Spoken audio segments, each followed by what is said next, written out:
Hello tout le monde, c'est Audrey. Aujourd'hui on se retrouve pour faire le point sur mes lectures du mois de novembre. C'est un mois qui a été assez riche, franchement je suis assez fière de moi.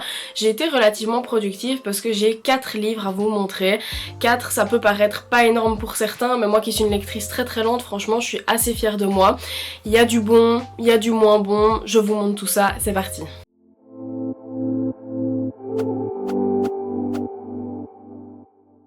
On commence ce point lecture avec le tome 2 de Inheritance Games, écrit par Jennifer Lynn Barnes et publié aux éditions Pocket Jeunesse. Dans le premier tome, forcément je vais pas vous raconter ce qui se passe dans celui-là parce qu'il y a des spoilers. Dans le premier tome, nous suivons Avery, qui était une jeune fille relativement pauvre, jusqu'à ce qu'elle apprenne qu'elle avait hérité de la fortune du milliardaire décédé Tobias Hawthorne, qui est bien connu de tout le monde sauf elle. Non seulement elle ne sait absolument pas qui est cet homme, mais en plus elle découvre que pour pouvoir toucher cet héritage, elle va devoir habiter pendant 1 an à la demeure des Hawthorne, où elle va côtoyer quotidiennement les 4 petits-fils très séduisants du milliardaire décédé. Pour pouvoir en apprendre plus sur le pourquoi elle a hérité de la fortune d'une personne qu'elle ne connaît a priori ni d'Adam ni d'Ève, elle va devoir, avec toute la famille Hawthorne, résoudre toute une série d'énigmes plus difficiles les unes que les autres, et le moins qu'on puisse dire c'est qu'elle n'est pas au bout de ses surprises. Donc ce que j'en ai pensé, en fait j'ai été un petit peu déçue, je vous explique, j'avais vraiment adoré le premier tome de cette saga et j'avais hâte de retrouver cette ambiance un peu mystérieuse et énigmatique qu'on retrouve énormément dans le tome 1. Malheureusement le tome 2 ne m'a pas du tout fait cet effet là. En fait on commence ce tome avec un très rapide et très vague rappel de ce qui se passait dans le tome 1 et moi ça m'a pas du tout paru suffisant parce qu'il se passait quand même pas mal de choses dans le tome 1. Il y avait beaucoup de personnages qui étaient introduits, beaucoup d'énigmes qui étaient aussi partiellement résolues et autres. Donc quand j'ai commencé le tome 2 je ne me souvenais plus de rien et j'ai pas eu le réflexe de relire le tome 1 parce que pour moi l'histoire était encore relativement fraîche dans ma tête à part certains détails, mais du coup visiblement c'était pas assez frais parce que j'ai été totalement perdue dans ce tome dès les premières pages et ça ne va pas en s'arrangeant malheureusement parce que plus on avance et plus toutes les certitudes qu'on avait au début finissent infondées en fait, parce que au début on nous dit que un tel est le frère de un tel mais que sans le savoir en fait il l'a trompé avec ça machin. Franchement je m'en sortais pas, c'était beaucoup trop difficile et dès que tu penses avoir compris quelque chose, en fait il y a un retournement de situation qui fait que tu te rends compte que t'as rien compris en fait. J'ai quand même apprécié l'effort qui a été mis par l'autrice pour nous pondre des personnages principaux qui avaient des personnalités hyper chouettes, hyper distinctes et quand même assez complexes. Franchement parfois je réouvrais le livre juste pour le plaisir des joutes verbales qu'il y avait avec les personnages secondaires. Par contre c'est vrai que je n'ai pas du tout été convaincue par l'écriture de l'autrice, alors que dans le premier tome ça ne m'avait pas choquée. Ici je trouve qu'elle relate des événements qui sont quand même assez dramatiques, voire même tragiques, avec une écriture très simpliste et elle rentre pas en profondeur dans ce qui mérite d'être approfondi, mais par contre elle va donner beaucoup de détails sur des éléments qui pour moi sont superflus. Enfin bref, je vais pas plus détruire ce livre que ça, mais pour moi ce sera une fin de saga. Je suis vraiment hyper déçue parce que j'avais adoré le tome 1, je lui avais pas non plus mis 20 sur 20, mais je pense qu'il avait un bon 17 sur 20 parce que j'aimais vraiment l'ambiance qui s'en dégageait. Ici j'ai pas du tout retrouvé cette ambiance là, l'écriture m'a paru fade, les personnages m'ont paru fade, sauf quelques personnages principaux, enfin tout en somme m'a paru un peu fade, très peu approfondi et voilà, pour moi ce sera une fin de saga. Je me demande si j'aurai plus de chance peut-être avec l'adaptation cinématographique parce que j'ai vu qu'ils allaient en faire, je ne sais plus si c'est une série ou un film, mais en tout cas ils vont l'adapter au cinéma et voilà, je le regarderai juste par curiosité, mais si je n'accroche pas non plus au film, là ce sera un abandon total quoi, je vais pas être têtue à ce point là. Ensuite j'ai lu cette beauté, vraiment objet livre magnifique, regardez-moi ça juste. Il est vraiment incroyable. J'ai lu cette beauté qui est Bounded by Thorns, le premier tome de Beasts of the Briar, écrit par 2 sœurs, Elisabeth et Hélène, et publié aux éditions Chatterley. C'est une réécriture du conte de la Belle et la Bête où nous suivons Rosalina qui est considérée dans tout son village comme étant la fille de Georges le Fou. Donc Georges c'est son père et il est considéré comme fou parce qu'il est persuadé que sa femme, donc la mère de Rosalina, a été enlevée par des créatures magiques. Personne ne le croit, tout le monde le prend pour un fou, jusqu'au jour où George, il va tomber sur le royaume des fées, et plus précisément dans le manoir du prince de l'hiver qui va le retenir prisonnier. Rosalina, quand elle apprend que son père est porté disparu, elle va le retrouver et elle va proposer au prince de l'hiver de prendre la place de son père comme otage. Donc vous voyez, ça ressemble vraiment au conte de la Belle et la Bête un petit peu revisité, parce que la problématique dans ce livre, problématique, parce que clairement moi cette problématique je la veux bien tous les jours, c'est qu'il n'y a pas un seul prince dans le manoir mais bien 4, et Rosalina va devoir cohabiter avec eux. Le moins qu'on puisse dire c'est que Rosalina c'est une femme qui a vraiment beaucoup de mal à choisir. Ouais.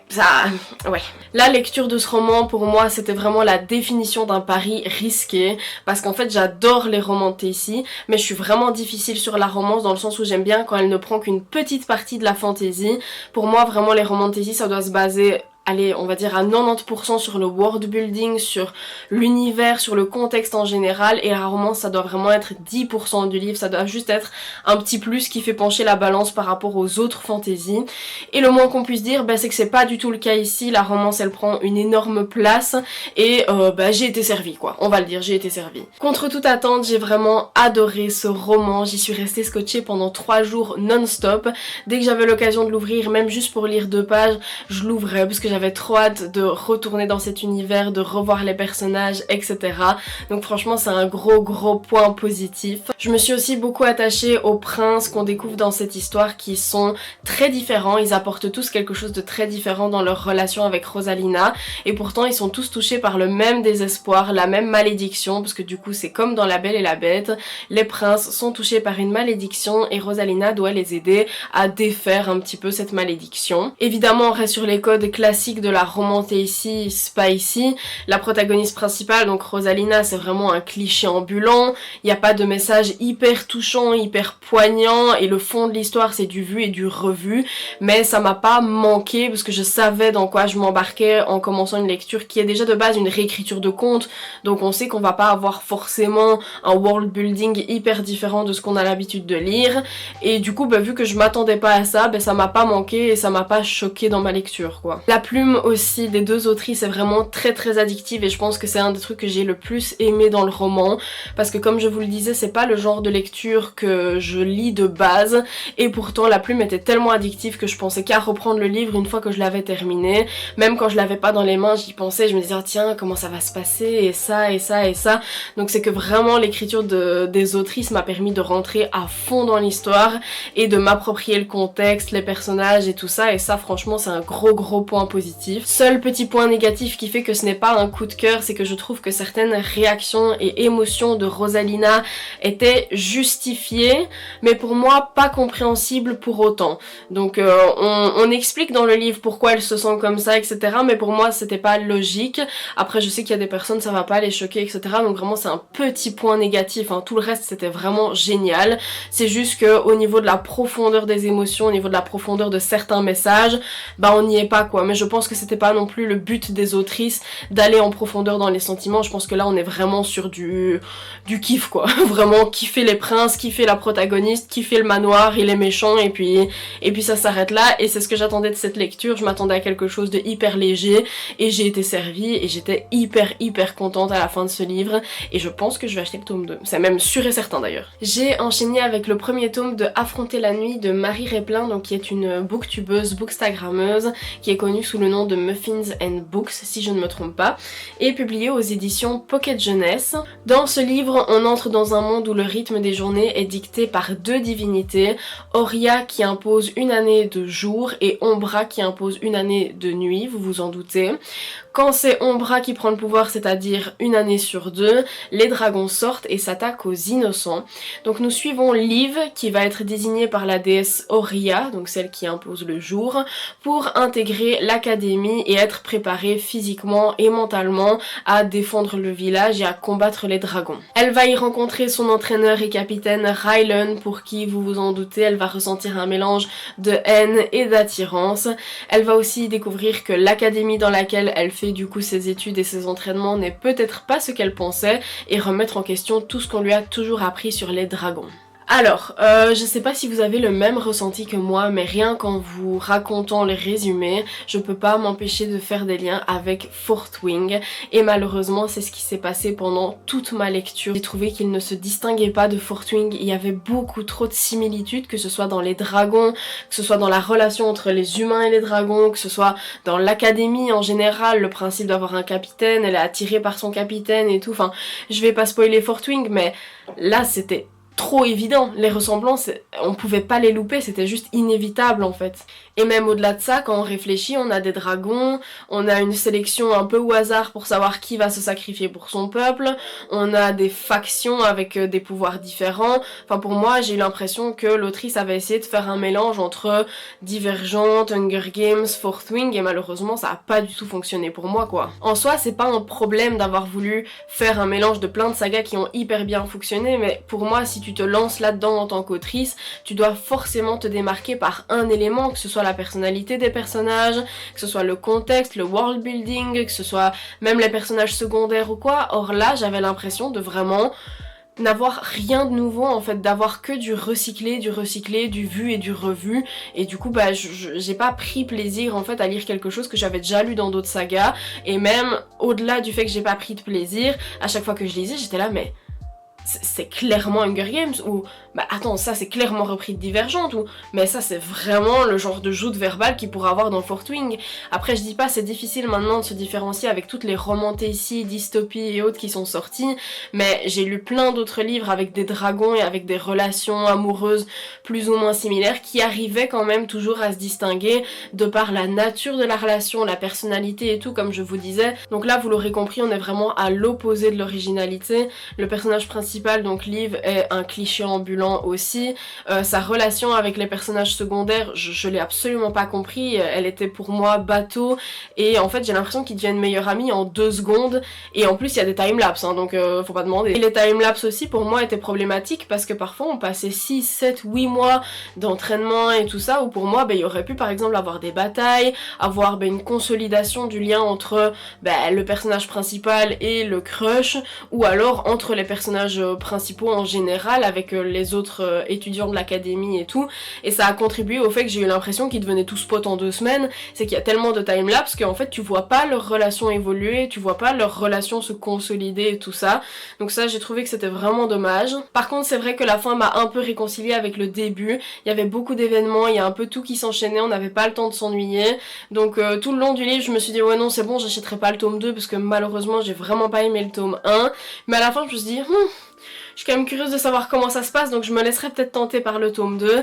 mais si je me laisse tenter, il faut absolument que l'autrice apporte de l'originalité. J'espère, si je me lance dans le tome 2, qu'il me convaincra un peu plus que le tome 1, mais voilà, là sinon, a priori pour moi, c'est une fin de saga direct après le tome 1 malheureusement. Et on termine ce petit point lecture avec le premier tome de Curious Tides, qui s'appelle De la lune et des marées, écrit par Pascal Lascelles et publié aux éditions Big Bang. Nous commençons ce roman en force parce que nous suivons le drame qui a tué tous les amis de la protagoniste principale qui s'appelle Emory. Emory, elle étudie à Aldrin où elle va apprendre à contrôler ses pouvoirs de guérisseuse jusqu'au jour où Romy, sa meilleure amie, et tout un autre groupe d'amis périssent dans une noyade dans une grotte qui cache bien plus de secrets qu'elle n'en a l'air. L'année qui suit ce drame, Emory revient à Aldrin et va tenter de faire le point sur ce qu'il s'est passé.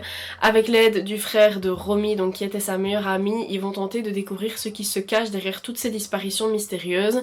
Disparitions qui n'en sont pas vraiment parce que petit à petit, les corps des étudiants supposément morts vont s'échouer sur le rivage vivant.